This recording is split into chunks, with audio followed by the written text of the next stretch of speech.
there's this idea of self-soothing, that it's our job as parents to teach our babies to self-soothe. But really, we know that from lots of research, years and years of research, that babies aren't capable of self-regulating. And when we say self-soothe, that's really what they're meaning. They're meaning self-regulate, like calming yourself down from a dysregulated state. Babies are meant to co-regulate, which basically means they borrow calm from a calm, responsive caregiver. And so when they don't have that calm, responsive caregiver there to support them through their emotion, they can't down-regulate on their own. Hi, I'm Kelley Namiro. Welcome to the Balancing Chaos podcast, a lifestyle podcast where we'll talk about wellness, motherhood, and some really exciting things in between. My goal is to help you develop a lifestyle that promotes health, wholeness, and success. Through my conversations with our experts and guests, I hope to inspire you to live a beautiful, full, and joyful life as you navigate balancing the chaos. All right, everybody, welcome back to the Balancing Chaos podcast. Today, we are having a fantastic guest join us, and this is a show that I know a lot of the moms out there are going to want to hear. I think that there are tons of different thoughts and methods on how to deal with infant sleep. And today we're going to dive into this. She is a passionate advocate for families who choose not to sleep train, an occupational therapist, and the host of Reclaiming Parenthood podcast. Please welcome Taylor Kulik. Taylor, welcome to the show. It's great to have you here. Thank you so much for having me. Amazing. I'm so happy to have you on. So did you get into this work when you started having kids, or was it even before that? Yeah, no, it was after I had kids. I think it's one of those things that you kind of you fall into it, like it falls into your lap as this like passion because of the struggles that you deal with. And so I had my first daughter, she's 6 now, and I had listened to all of the sleep training advice, and people were telling me you need to get her on a schedule and you need to lay her down asleep, drowsy but awake, and all of this advice that so many of us moms get. And we just think this is how it has to be. And I was trying to do all of these things and implement these strategies, and it just wasn't working for her. And I really struggled with postpartum anxiety, which I strongly believe was really influenced by this pressure to sleep train, this pressure to get my baby sleeping alone. I would spend days, like the entire day in her dark nursery trying to, I would nurse her. She would fall asleep. I would unlatch her, wake her up, lay her down in the crib because I thought she has to sleep. Like she has to fall asleep alone. I have to teach her to do that. And then she wouldn't go to sleep. So then I had to start the whole process over again. And I was like so miserable. And eventually we ended up doing safe bed sharing, which I was really against initially. I never planned on sleeping with my baby. Yeah. And it ended up being what we had to do because none of us were getting sleep. And that's really when I started getting into this. I started researching, I started finding the information that all of these wonderful researchers who research mother-baby sleep and bed sharing provide to us. And I realized that there are other options besides just non-responsive sleep training, which never felt right to me. And I did little bits of sleep training here and there. I think I let her cry for like 5 or 10 minutes once. And I could tell in that moment that my daughter is going to be the baby that you hear about that vomits in her crib from crying. My baby is not calming down. I cannot do this. And so I just stopped. And that's really how I got into this. And I wanted to kind of provide the support that I wish I had in those early months and the first year or two of life. I literally had a friend trying to sleep train. She was trying to get her son to go back to sleep, and he puked in his crib because he was so upset. So I think that kind of leads me into the question of like, okay, what is the response of the internal response? 'Cause I'm guessing there's some sort of like stress response, right? That's happening with the baby when they're that upset that is completely out of their control. And it just gets so whacked out that it's not healthy at some point, not healthy for them. Right. Yeah. So first of all, I kind of want to just quickly define what I'm talking about when I'm talking about sleep training, because everybody has their own definition of sleep training. Thank you for doing it. Yeah. So when I'm talking about sleep training, I'm referring to strategies that are non-responsive. I have a really actually complex definition of sleep training, because sleep training can look different for different families because there's so many factors at play. And what maybe one family, what one mom does with her baby might not be sleep training, might not feel like sleep training to that baby because of that baby's unique temperament. But for the baby down the street who has a totally different temperament, the same thing can be happening and it would be sleep training. So it's so complex, but just to really simplify, I'm talking about when we have these moments where we're limiting responsiveness to our babies or to our children.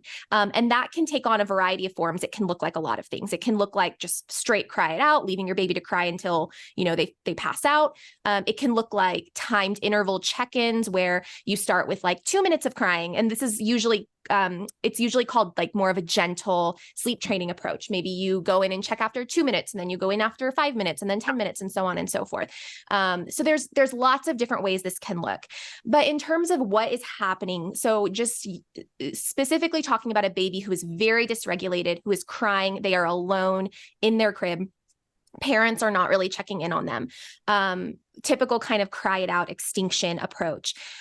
We know that babies are not able to self-regulate. And so there's this idea of self-soothing, that it's our job as parents to teach our babies to self-soothe. But really, we know that from lots of research, years and years of research, that babies aren't capable of self-regulating. And when we say self-soothe, that's really what they're meaning. They're meaning self-regulate, like calming yourself down from a dysregulated state. Babies are meant to co-regulate, which basically means they borrow calm from a calm, responsive caregiver. And so when they don't have that calm, responsive caregiver there to support them through their emotion, they can't down-regulate on their own.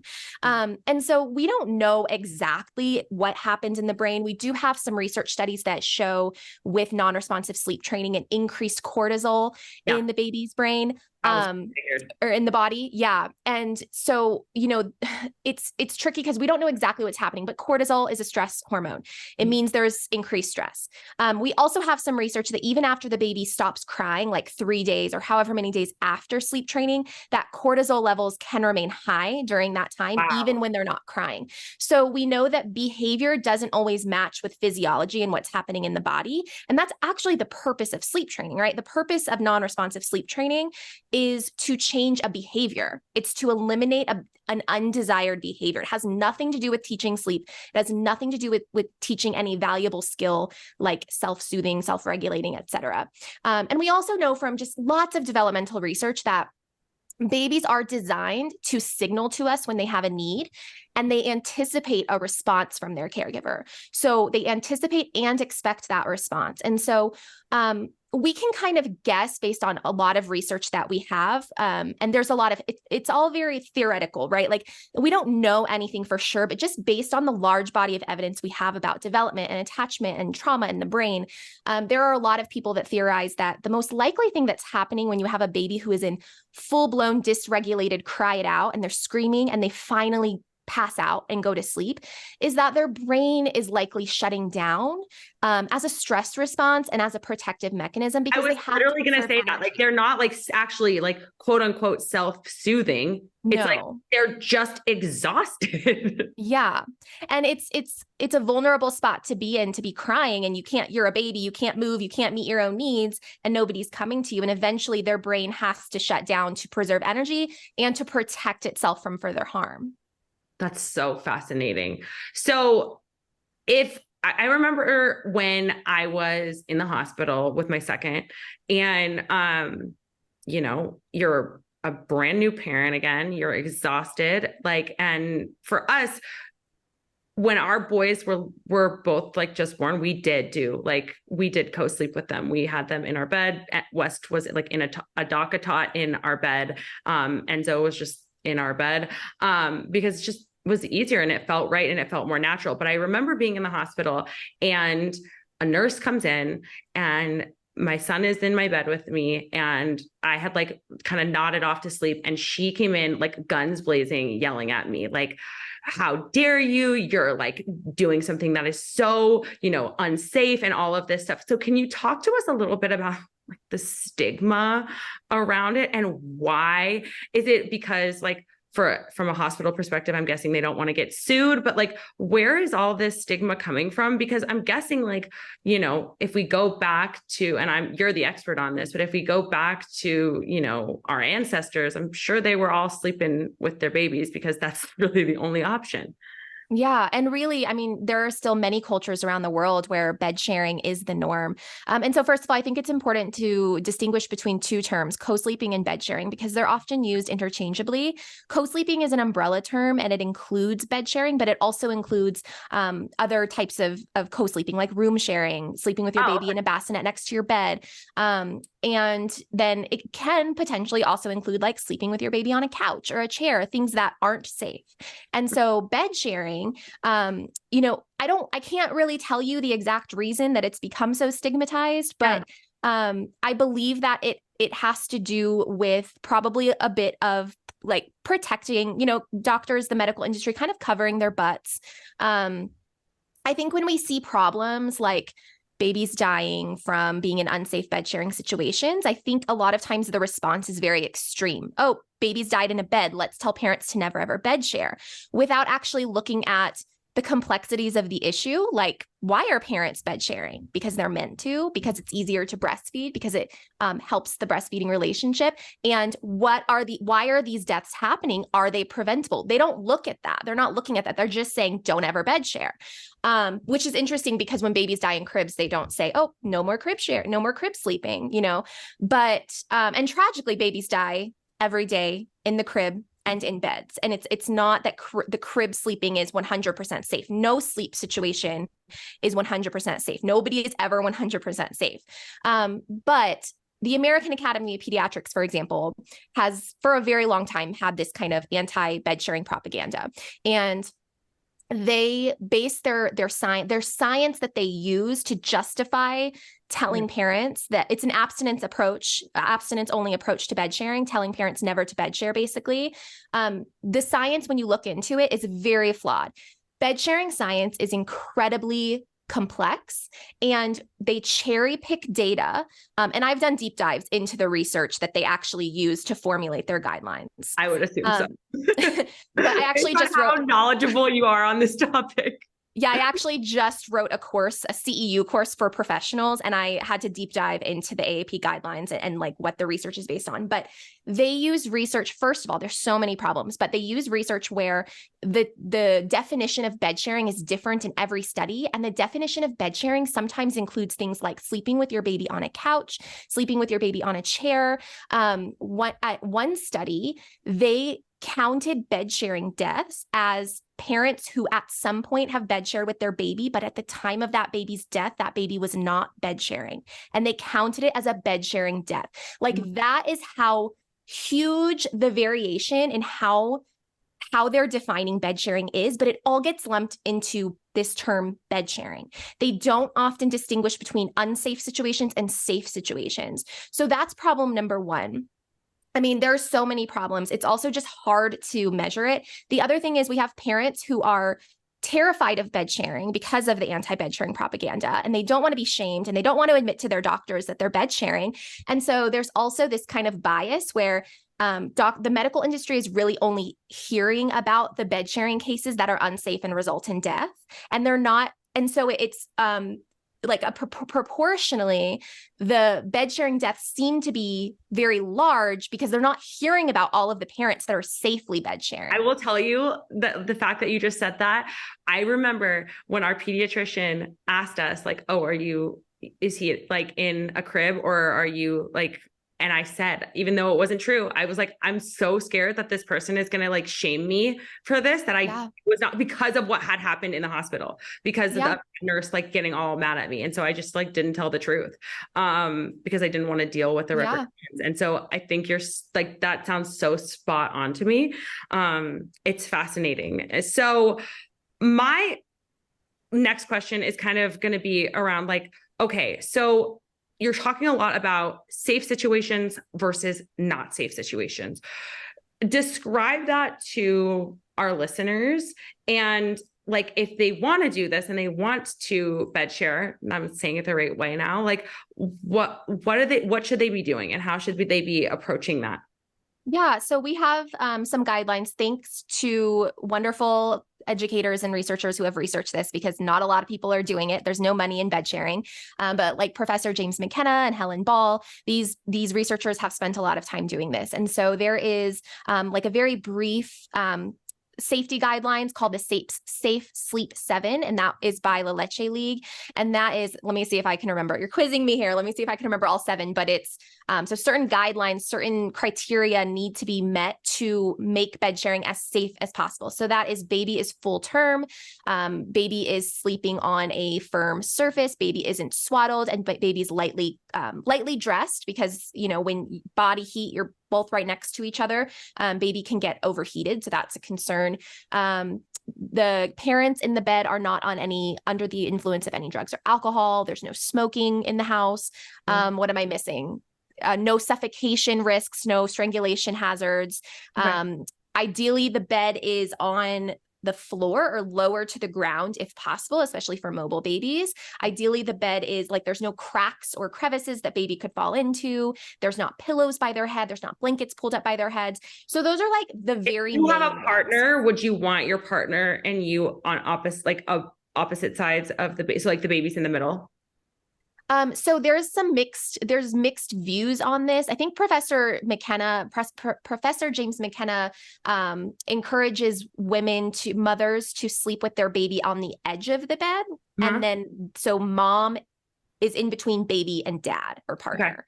Okay. But there's also research that shows that after about 4 months, baby can safely bed share with any caregiver. Oh, that's another big one, breastfeeding relationship. So bed sharing is safest when done in the context of a breastfeeding relationship.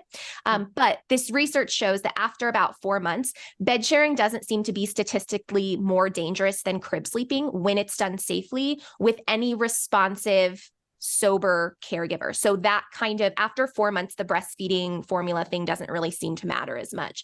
And like baby sleeping next to dad wouldn't seem to matter as much. But the reason is because when mom sleeps with baby, the safest way to do this is for her to sleep in what they call the cuddle curl or the C-shaped position where her knees are tucked up under baby's body. Her arm is around baby's head. She's on her side. She's kind of curled around baby. And this offers a protective benefit to baby. Mom can't roll on baby and nobody can roll on baby when mom is kind of tucked all around baby, right? And when mom sleeps in between dad and baby, that just offers a little bit more protection. Breastfeeding mothers specifically have a very unique dynamic with their sleeping babies. Research shows that mother and baby are constantly doing these small movements and small interactions and responding to each other all night long. It's very dynamic and beautiful. Moms help control baby's heart rate, their temperature, their breathing rates, and dads don't offer that same protection. It's a very unique relationship between mothers and babies. That makes sense. I feel like I can see that like even within like me and my kids, not that my husband's like, you know, not a great dad, but it's like, especially when they're just like very like newly born, I can see how like that would make a whole lot of sense. I feel like everybody says that their biggest fear is always like, oh, well, like what if I roll over onto the baby? And it's like, don't you think that you would wake up, especially like you said, if Exactly. you're sober and you're like, you're going to wake up if you. They've actually done a research study on this. I think it's pretty old. I can't remember exactly when it was, but I can't remember the research study, but I remember the results where they found that babies, even newborn babies who are not very mobile, have these protective reactions when something rolls on top of them. The reason I think this study was really old, because I don't think it would be ethical to do it now, because I think they actually put something over these babies. But these babies, even these non-mobile babies, had these protective reactions when something went on top of them and was smothering them, and they were kicking and hitting and things like that. And so, Professor James McKenna compares it to rolling over in your sleep onto a watermelon. Like you would notice, unless you are impaired in some way, you're on drugs, you're taking alcohol, you're taking a medication that makes you impaired, a sober adult is going to notice rolling over a baby for the most part. I really hope that you are enjoying this episode. I want to take a quick pause and invite you to come deeper with us if you're ready to explore the root cause connection to the symptoms that you're feeling. Whether you're bloated, exhausted, maybe you have brain fog, you can't lose weight, The WBK Health and Hormones course and our WBK membership and app are here to help you feel like you are empowered to take charge of your health and understand the real why behind you feeling how you do. And we give you the methods and protocols to heal with sustainable solutions. Right now, through Labor Day, get 10% off our annual membership on the WBK app with the code Balancing Chaos, all one word, BALANCINGCHAOS, and 20% off the Wellness by Kelley Health and Hormones course, and an emailed lab review with the code Balancing Chaos 20. That's BALANCINGCHAOS 20. These protocols in the course have meal suggestions, journal prompts, and supplement guides to help you heal whatever area of hormonal balance you're struggling with. With our membership, you'll receive a library of content and new workouts, recipes, and meditations every single week to keep you consistent and to allow your body to come back to its most vital state of being. Okay, now back to the episode. Talk to us about what are the benefits of doing this, both for the parent and for the child? Because I'm sure there are people out there who are thinking well, if I sleep train, then I'm going to get a full night's sleep. Whereas if my baby's in the bed with me, I'm not going to get a full night's sleep. And so I just want to hear from you what some of the benefits are. Yeah. So, I could talk about this all day. So just from a sleep, like a quality of and quantity of sleep standpoint, the research actually shows that bed sharing breastfeeding mothers get the most sleep of all other dynamics. And of course, that is going to be, different for every unique mother-baby dyad, but that is generally what the data shows us. And one of the reasons for this is because if you do want to breastfeed your baby, and that's important to you, bed sharing facilitates breastfeeding. And so in order to have a successful breastfeeding relationship, a lot of women, it's very important to responsively feed your baby. And so what that means is that if your baby is in a crib, you're having to get up out of bed multiple times a night, feed them, and return to bed. That wakes you up. Moms are being told, don't fall asleep with your baby in the bed. So they're scrolling their phones, being exposed to that blue light, which is impacting their melatonin production. Yeah. They're on social media. So that's dysregulating their nervous system. And then they're going back to bed and they can't go back to sleep, because they've done all of these things that are not at all conducive to sleep. Whereas if you're bed sharing with your baby, a lot of times, as long as there's no feeding issues and you can do like a sideline nursing setup, you can nurse in your sleep. You can just put the baby on the boob, nurse, sleep as you nurse them. Baby is sleeping too. The other thing is that when moms are close to their babies, and especially when they're bed sharing, they can pick up on their early hunger cues. And so whereas if your baby is in a separate space, you're waiting until they cry. Those are late hunger cues. So It might even be harder to calm your baby down at that point. It might take longer. Whereas bed sharing is it's really how we were designed to sleep with our babies. And it's just this really beautiful thing that just kind of flows. But yeah, the research shows that moms who bed share and breastfeed get more sleep. In addition, I already kind of mentioned some other just benefits of bed sharing. Like there are physiological benefits to bed sharing. It's protective against SIDS. Babies are meant to sleep near their mother. Mother keeps them safe. Mother's body keeps baby safe. Mother's body can help regulate their heartbeat, their temperature, their breathing patterns. Babies are also, so this is a whole nother conversation, but I think it's important to just quickly mention that babies are meant to wake at night. So this idea that we want to teach babies to just sleep straight through the night, I know that would be ideal, but it's not what's actually best and safest for babies. Up until what point? Because I've heard a lot of different things.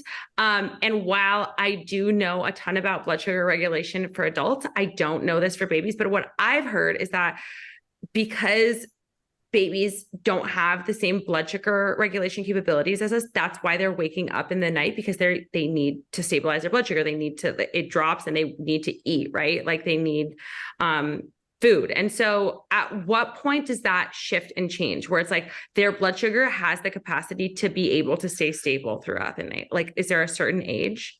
There's not a certain age. And it's actually not just about the blood sugar. There are actually, this is not like a set in stone thing. This is something that they're still exploring and researching, but there are hypotheses that one of the reasons of SIDS is when babies are sleeping too long and deep of stretches at a time.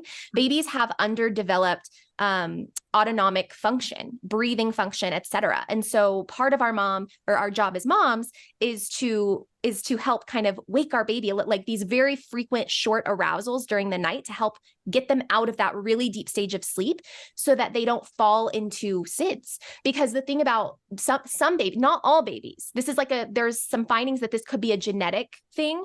There could be something going on with the part of the brain that controls this. But for those babies, they're getting into too deep of a stage of sleep, and they're not able to arouse themselves out of it. So that's our job as moms, is to help arouse them out of it. This isn't a problem for all babies, but there are some babies that are predisposed to this, and we don't know who those babies are. That's the thing, right? So we don't want to just force our babies into these deep, long stages of sleep before they're ready. But in terms of how long, we don't really know that. I mean, the risk of SIDS is increased, I think, for under 6 months. That's when there's the most chance of SIDS. Yeah. So I would say definitely under 6 months, but in terms of like, how long is it beneficial for babies to wake at night? Definitely through the first year. Doesn't mean that all babies are going to wake up in the first year of life, but a lot of babies will continue to need the nighttime nutrition in the first year of life, and some even beyond. And that's very normal, but we've been made to believe that it means there's something wrong with them. Okay. That's really interesting because I was about at I would say 10 months with my younger one, where I was just kind of like, okay, you need to sleep. It's time for you to sleep through the night. And it sounds like that was probably, I was probably trying to force something that he wasn't necessarily ready for. Cause I always my first one was such a good sleeper. He just started, it was so easy. He just slept through the night. And all babies are so different too. There's not a hard age where, okay, your baby's 6 months, no more night feed, sleeping through the night. That's going to work for some babies, and other babies, it's not gonna be what they need. You told me before we hopped on, you have 2 kids of your own. At what point do they still sleep in your bed, or are they in their own beds now? Where do you draw the line and start to make that transition happen? Well, just personally, this is a whole nother thing, because my children both have obstructed airways. So we have actual medical issues that are impacting their sleep and have impacted their sleep their entire lives. They've both had oral ties. They both have currently their adenoids are enlarged, so their airways are blocked right now. So they mouth breathe, they snore, they have basically sleep disordered breathing. And so that causes them to be very wakeful. My daughter, who is 6, is in her own room now, and she sleeps through the night. She sleeps great. She has not always slept great. But my youngest is 3, and he still bed shares, and his sleep was horrible. I mean, it was the worst thing that I had ever experienced in his first 6 months of life. And even beyond that, very restless sleep, typical red flag textbook baby. And that has always been rough, but it is improving now. And he will have nights where he will sleep through the night with us in bed next to him. And then sometimes he still has restless nights because his airway is 100% obstructed by his adenoids. And we're working through that, but it's not an overnight process. Those are my kids. But in terms of how long do you let this go on, just in general, as long as you want, there's nothing wrong with providing your child what they want, the closeness and comfort that they want and need, as long as it's working for your family. Of course, there are times where maybe it's not working for your family anymore for whatever reason. Yeah. And it's okay to try to make a change. But I think that parents have to go in having realistic goals, because for some kiddos, they're going to be able to make this shift to get their child in their own bed. But some kids have a temperament that is more persistent, not very adaptable. They need a lot of closeness. They will do whatever they can do to get that closeness. And it's just not going to work as well to do that. And so temperament is a huge part of this. Who is your baby? What is their personality? And that impacts what their needs are. And I think that's a piece that's really underlooked. I love that you bring that up, because I think that a big, part of the whole sleep training thing is that okay, this is, every baby is the same, and this is what's going to work for every baby. You're going to swaddle them. You're going to do X, Y, Z. And it's wait, hold on. Every baby's actually really different. And I've actually noticed that just in, I even mentioned, the difference between having 2 boys that are completely different human beings. One is very persistent and strong-minded, and the other one is very calm and happy and light. And so it's just you have to account for that I think that the codependency of the child is going to depend on those things too. Like my stronger one, like just doesn't need me as much. And that's okay. Absolutely. And the other thing is that, this idea of self-soothing, back to the sleep training term that's used a lot. You have to teach your baby to self-soothe. Well, actually, self-soothing was a term coined by Dr. Tom Anders, and he actually never meant self-soothing to mean a baby is upset and calming themselves down. What he meant by that was, in a research study, he noticed that some babies, when they woke up, they signaled to their parents, and other babies, when they woke up, they just put themselves back to sleep, but they weren't upset. And that's really what it is. It comes down to differences in temperaments and personalities. Some babies are naturally self-soother babies, which means they just don't get upset as much. They wake up and they put themselves back to sleep most of the time. Other babies are not capable of that, and they need support every time to get back to sleep, or most of the time. And it's not something that can be taught. It's just a temperament trait. And so when we realize that, temperament is so huge, I think, for all of parenting, to understand your child's temperament, but especially for sleep, because I think it can bring parents such peace in knowing that, hey, this isn't anything that I've done or I've caused. I'm simply responding to the needs of my child. I'm listening to their cues and their signals, and I'm giving them what they need. And it's because they have this kind of temperament and they need more from me, and that's okay. And right. I think it can just bring a lot of peace and acceptance to just parent the child in front of you instead of the child that blog over there says you should have. And you know what the other thing is, there are so many people who will say, oh, sleep training doesn't have to be all cry it out and screaming. Like, you can sleep train your baby gently. I did it. And I always say to these people, you had an easygoing baby. Yeah. It is simply not going to work. And I'm so happy for those people that have those easygoing babies and they can just sleep train their baby very gently with a little bit of fussing and no crying. But a lot of parents just aren't going to have that experience with their babies. And I think that's important to know. It's not a reflection of like a failure on the parent's end or that there's something wrong with your child. It's just differences in who that baby is. Right. That makes complete sense. I think that that's a really great way to look at it. And so I want to go back to something that you said. There are some certain things that I've heard, on your platform that I want to talk about in terms of like pelvic floor and stuff like that, because that I thought were so fascinating. But one of the things that you mentioned in this conversation that we were just having is like, if it's not working for the family, right? And so if there is a couple who's like, we want to focus on our intimate relationship, and like, we want to have like that time for ourselves back without a child in our beds. Like, what's the recommendation you have for those people? Like, maybe they're not necessarily saying like, I want to, get like completely like get my kid out of my bed, but like, I do want to focus on this. Like, what's the answer there? Yeah. So first of all, I already said this, but I think it's important to have realistic expectations and know that it is possible to start. We want to understand how our children is developing and why they have the needs they do, why they're behaving the way they do. And we can use that to help us try to get towards a certain point, a certain goal. But we also have to understand what's realistic. Like, it's not always realistic for a 6-month-old to be sleeping independently, depending on their temperament. It's not always even realistic for like a 1.5-year-old or a 2-year-old to be sleeping realistic. We're still sleeping with my 3-year-old, and he is just a very highly sensitive, very like needs lots of closeness. And we don't want to force it because it would just cause him a lot of stress. But some kids you can get there with. So it's understanding their development, it's understanding attachment. And it's this is like I actually do like hour-long webinars on how to transition your child to their independent sleep space. So it's probably can't get into all of it. Oh, everyone go watch Taylor's webinars if you're trying to transition your kid, because I know for my 3-year-old, like that was like he was really easy. Like when he was young, and then all of a sudden like developed this thing where like now he needs us to stay with him the whole time until he falls. And so I actually want to watch. Yeah. And I cover this in my courses too. My toddler course is amazing. Not to toot my own horn. I just love it because really the basis of the sleep work that I do is surrounding connection and the parent-child relationship. And so what I will say about the transition, I obviously can't get into like all of the tips and stuff that I have. But when we're making any sort of sleep transition where we're trying to facilitate a little bit more independence from our child, I would say the most important thing to focus on for parents is connection, which sounds kind of counterintuitive because you're wanting to kind of make your child more independent. But really what you need to do is hold them close. So if you're wanting them to have more independence at night, then make sure you're really prioritizing connection during bed. Make sure you're telling them, I'm going to be watching you from my monitor, the video monitor, or like tie an invisible string from your bed to their bed. It's this way of bridging the connection, which is a term coined by Dr. Gordon Neufeld.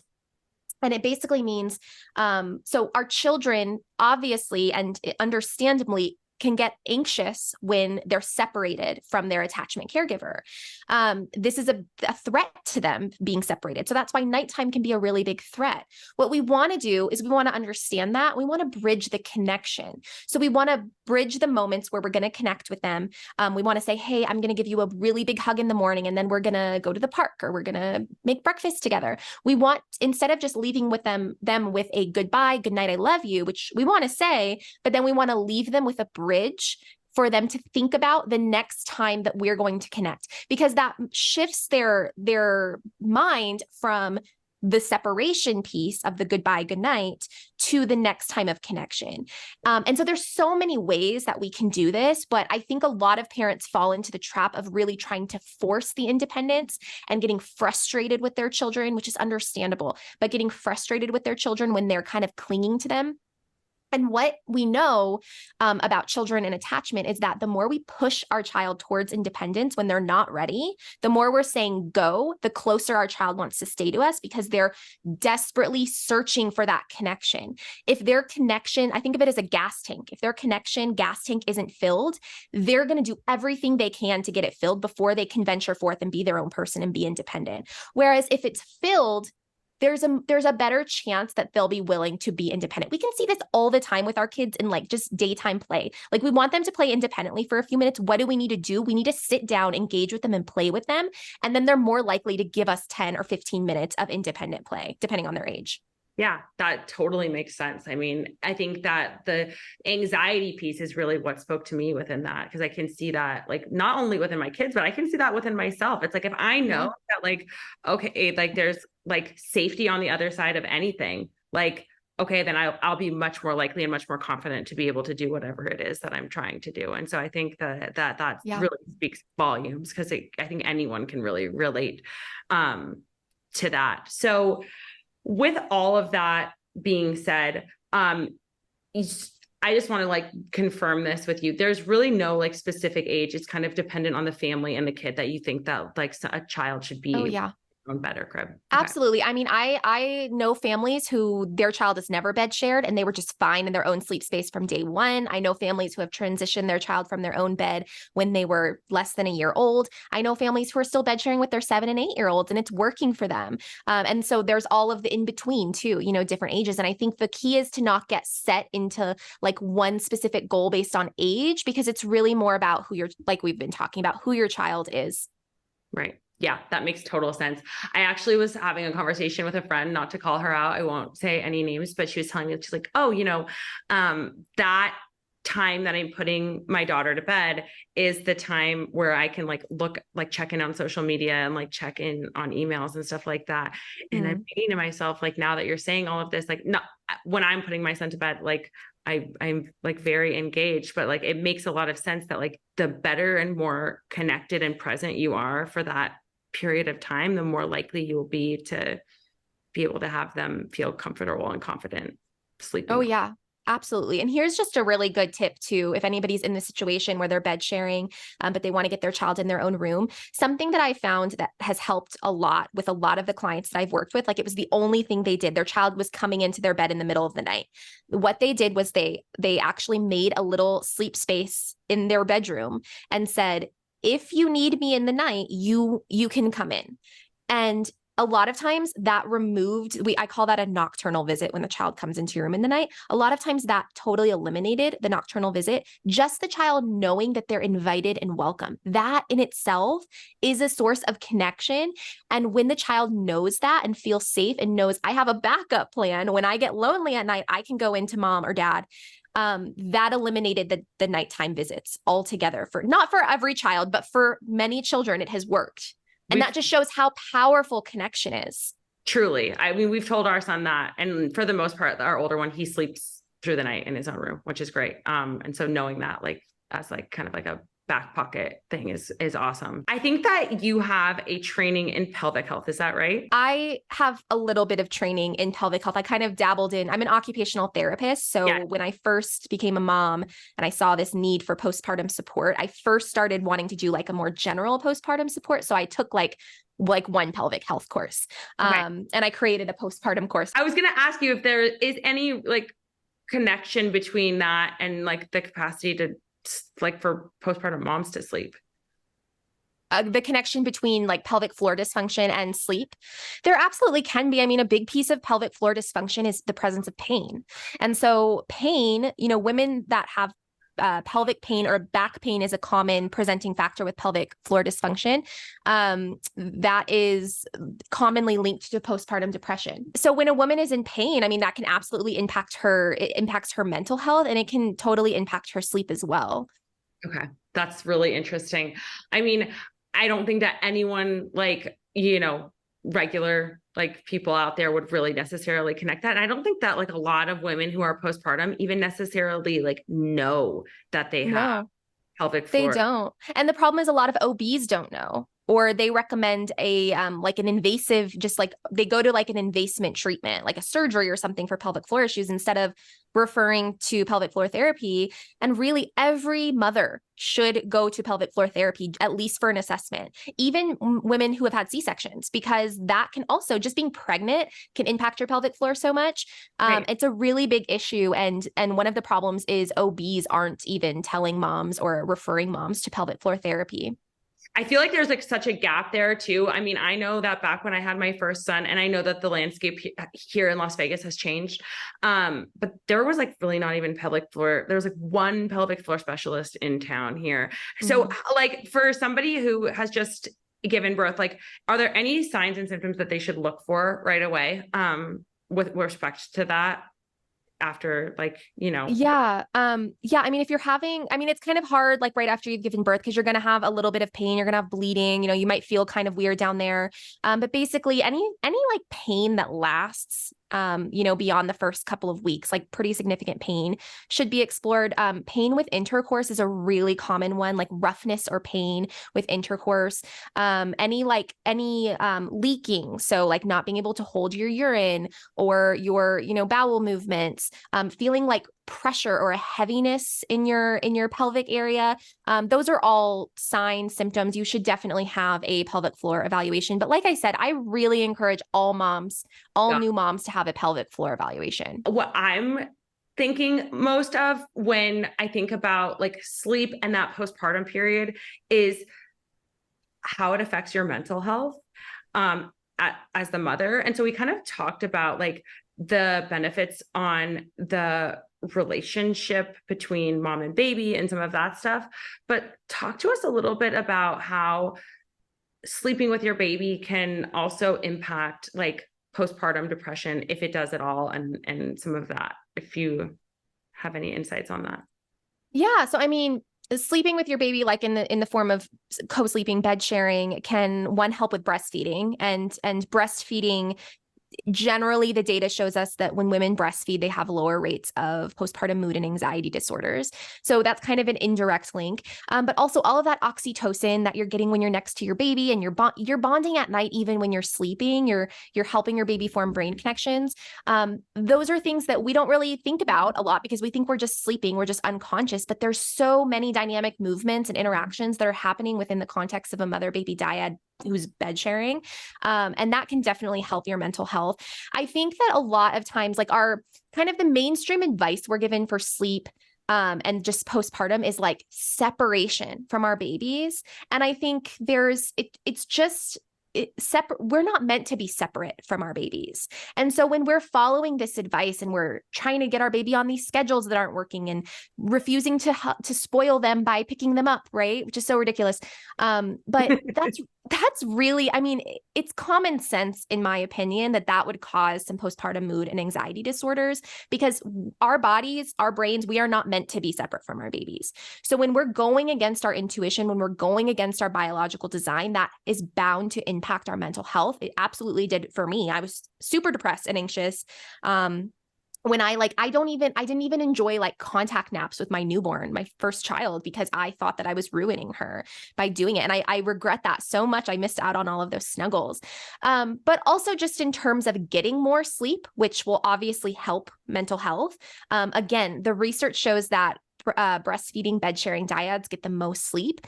If you are really struggling, like your baby is nursing a lot through the night, which is totally normal, and you are struggling with not feeling rested because you're getting up, going to respond to them, having a hard time falling back asleep. Safe bed sharing might be a good option for you, or at least getting your baby as close to you as you can, even if it's like a sidecar bed sharing kind of setup, or bassinet at the side of the bed. That can improve your sleep, which can improve your mental health. But I also think that a big part of this is a mom's perception of how her baby's sleeping. I don't even think that. There's actually research that shows that in a lot of cases, mom's mental health wasn't as impacted by the amount of times her baby was waking, but it was actually more impacted by her perception of how her baby was sleeping. So in other words, if she thought that her baby was a bad sleeper, or that there was something wrong with her baby or her as a mom and the way she was parenting because her baby was waking, then that's likely to lead to some postpartum mood and anxiety disorders. Mm-hmm. Whereas even if her baby's waking, but she recognizes that this is normal, this is biologically normal and appropriate, and there's nothing wrong with her or her baby, that's less likely to cause postpartum mood and anxiety disorders for her.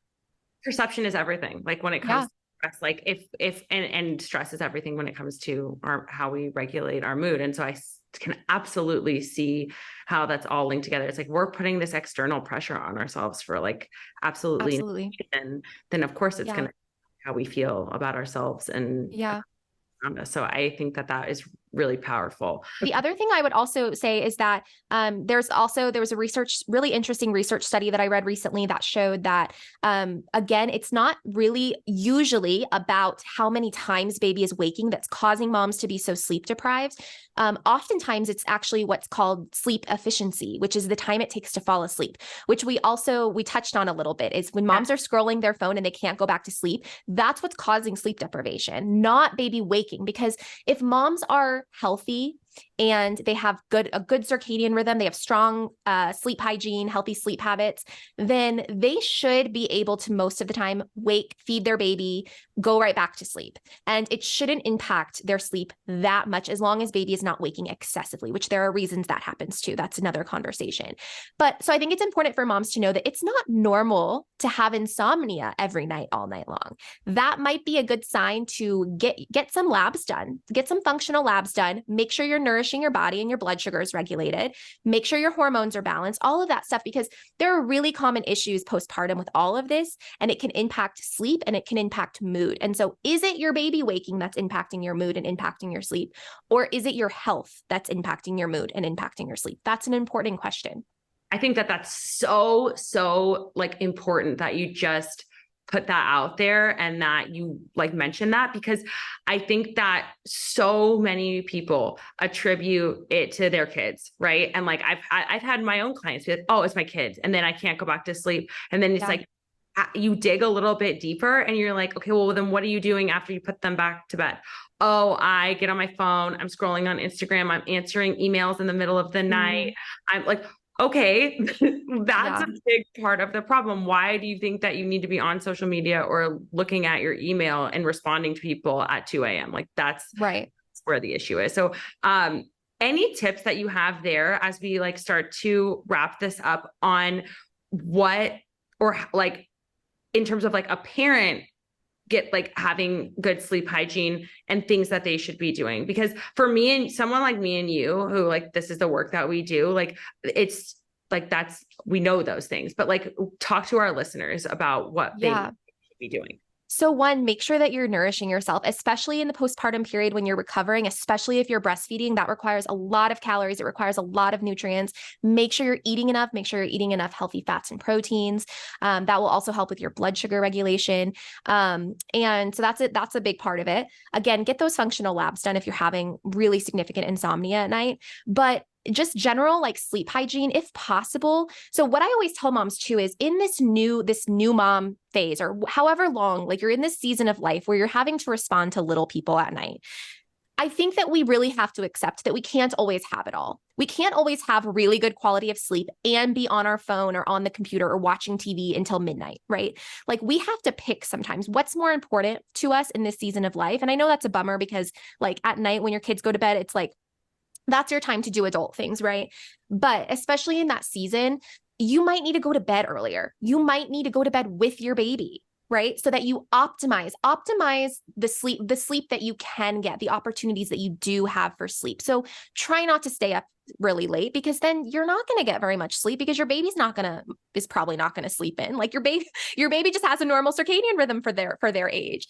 They're going to be up at 6 o'clock or at 7 o'clock or whatever. So I tell moms like, try to front load your days, get the things you need to get done before dinner, preferably if possible. Then when you're getting your baby ready for bed, you get ready for bed too. It doesn't mean you have to go to sleep then, but then at least you're ready for bed so that when you're tired, you can go get into bed. Everything's done. You don't have to stress about it. Maybe you are in bed at 8:30. I'm like, get me to bed. Yeah, I know, right?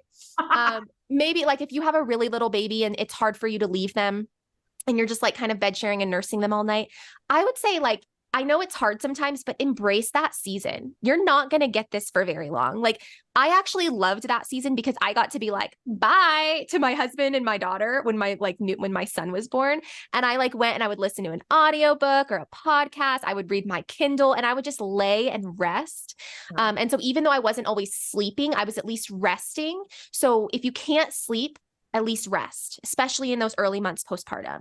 But also things like trying to stay off your phone or electronics, like in the hour and a half to 2 hours before bed, because research shows us that blue light can impact our melatonin production for up to 2 hours. If you do have to be on your electronics, use blue light blocking glasses if possible. What else? Try to incorporate what do you like to do? What's calming? Try to incorporate those things into your bedtime routine, whether it's prayer, a bath, some gentle stretching, whatever that looks like for you, something that's going to help you calm your nervous system and relax before bed. Because I think so many moms are just busy, going through the day, running around on their phone, sending emails, cooking, cleaning, and then they just like go hop into bed and they expect to fall asleep right away. But their nervous system is so dysregulated that it takes them a long time to wind down. So start that wind down process if possible, at least an hour or so before bed. Those are my top tips. Try not to go on your phone in the middle of the night. Do not log how often your baby is waking and feeding. It does not matter, really. For the most part, it does not matter. You're just going to destroy your circadian rhythm. A stressful event. Just like the idea of logging that. Oh, people do. I mean, moms are so obsessed about the data. It's all about the data. I'm like, the data doesn't matter. You know your baby. Respond to their cues. You know what's going on. I think use that intuition. That really speaks such volumes. Like if I could literally sum up the conversation we just had, it's like, okay, are we going to do that and be super analytical about it?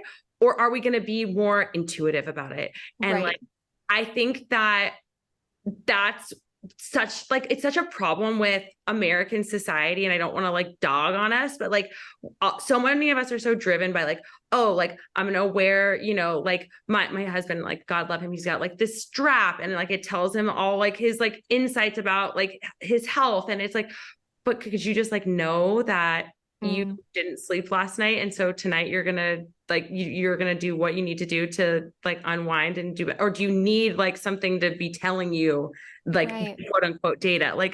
If we use our intuition a little bit more, I think all of us would feel probably less overwhelmed. Oh, definitely. And I think, I think the data can be really cool. I wear an Oura ring. I like to see that data. Yeah. And at the same time, sometimes it's too much for me because I am very analytical and I'm obsessive about it. And sometimes my Oura ring will tell me, you had a high heart rate last night. You should take it easy. And I'm like, but I feel fine. I'm just going to go do what I'm going to do. But I think too much data is not always a good thing. And I think that too much data can also disconnect us from our bodies, from our babies' bodies. It's really about disconnection. And so use the data, but don't use it in the middle of the night and just use it a little bit and also use your intuition and stay connected. And I think that's the most important thing. I think that that's super helpful. So I know that you mentioned that you have your courses. Talk to us a little bit about where everybody can find you. And if they want to start to learn more or to dive a little bit deeper, if their kid is transitioning, whatever it is, newborns, all of the things, I know you have all of the offerings. So tell us a little bit more about that. Yeah, so I'm mostly on Instagram for social media. I'm at Taylor Kulik. I also have a website, www.taylorkulik.com. Pretty much all of my offerings can be found there. My main offerings are I have 2 comprehensive sleep e-courses. So I have an infant course, and then I have a toddler sleep course. And then I don't currently offer one-to-one support myself because I just don't have the bandwidth to do that. I'm a homeschooling mom who has like 8 hours a week a week to work, but I do have a teammate who is amazing. Her name's Jen, and she does offer one-to-one support for any families who just feel like the one-to-one kind of like working with somebody who really understands their situation is better for them than an e-course. And then I do offer occasionally rotating monthly webinars like that are topic specific. So I mentioned that I do like a transitioning to independent sleep space webinar or a night weaning webinar. And I usually do one a month, but sometimes I don't. So, and they're not available all the time, but that information is always available in the e-courses. So. Okay, perfect. So we'll link all of that up in the show notes. Thank you so much for your time today. This was such an interesting and insightful conversation. And I know our listeners are absolutely going to love it. So thank you. Thank you so much for having me.